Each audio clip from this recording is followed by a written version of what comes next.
From Montana's news leader, this is the MTN Noon News.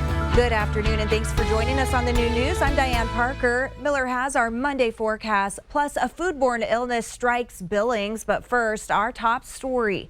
With growing populations and rising prices, Montana cities continue getting creative with affordable housing. The latest is a 5-acre co-housing development in Bozeman. Each future resident gets input on the design, and it doesn't resemble a typical subdivision. There's room for 43 units with 2 set aside as affordable. The concept is a first for Montana, but typically co-housing developments include closer than average townhomes with shared outdoor space.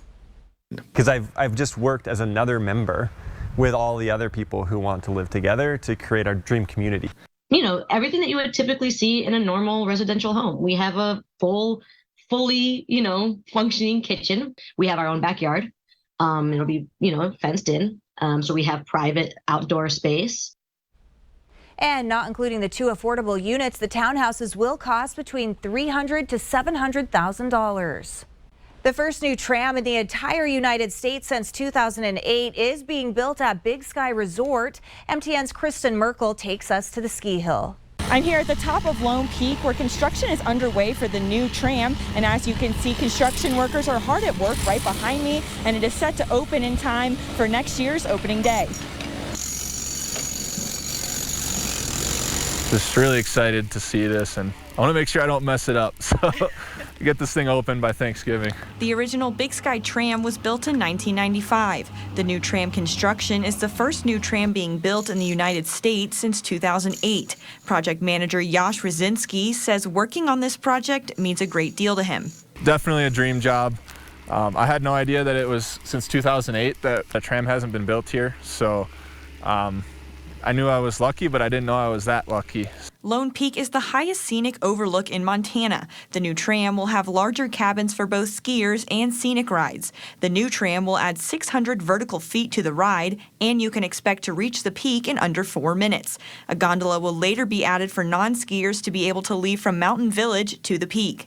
Where we're standing exactly right now will be the eventual loading platform. So standing right behind the camera is where the cabins will come up. Vice President of Construction Chad Wilson says a big project like this doesn't come without challenges. Some of the challenges, of course, are resources. There's not a whole lot of people that know how to build trams just sitting around looking for jobs, right? So that's obviously a big challenge.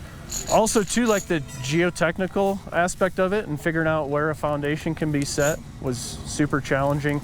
Weather is also a great challenge when getting supplies up to the peak. They were flying this morning. They got, I think, 2 or 3 laps in, and then we got socked in here, and that's it until the weather clears. So we try to get as much material up here as we can so that when the weather does change, we still have work to do.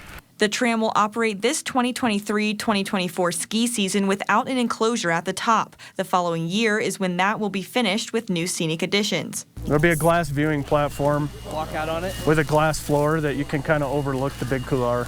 Stick with MTN News as we follow the progress of the new tram, which is sure to shape the future of high-altitude outdoor recreation in southwest Montana. In Big Sky, Kristen Merkel, MTN News.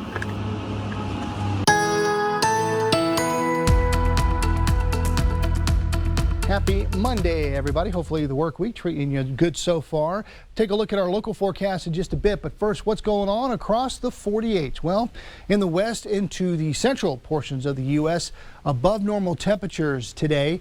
Parts of the southern plains and Mississippi Valley, we could see additional heavy rainfall and flooding possible this afternoon. And the lower Ohio and Tennessee valleys, we could see heavy rainfall threat roll in by tomorrow. Some of our hottest days or hottest areas for today, Phoenix up to about 100, Las Vegas up to 97. Look at Portland, trying to get up to about 90 this afternoon. Memphis up to about 91. Here locally, high pressure trying to keep us dry. Going to see a chance of rain off to our west as we go along today.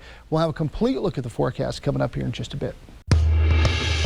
Last week, St. Vincent celebrated Caregivers Appreciation by catering lunch for their employees. What began as a thoughtful gesture quickly turned into a nightmare as nearly 80 employees ended up with a foodborne illness. It sucks. I mean, it's very frustrating. It's the only way to describe the current situation at St. Vincent's Hospital. Frustrating, as dozens upon dozens of employees have called in sick due to that sickness. We're already pretty booked with our schedules with the providers, and that, you know, we're having to now find spots for all these patients. That's the voice of one St. Vincent's nurse. She's asked to remain anonymous, but believes the incident started with a catered meal from Great Harvest. We had sandwiches and cookies brought in from Great Harvest, and I know it's Great Harvest because we've had food brought in from them before. The next day, employees began dropping like flies, actually forcing some of the offices at the hospital to close. So I have to miss a day of work.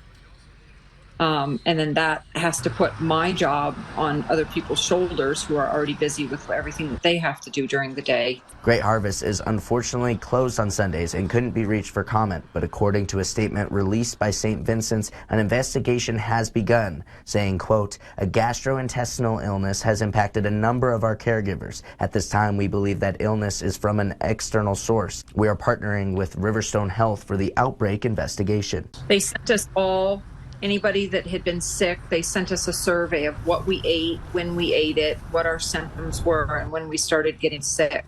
The nurse is hopeful that this investigation will provide some answers, but more so looking for accountability on behalf of whoever is at fault. I don't understand why Great Harvest can't just come back and say, you know, we're really sorry, you know, that this happened, and what are they doing? I don't understand why this wasn't made public. To what if other people out in the community had gone there and eaten sandwiches that day? In Billings, Charlie Kleps, MTN News.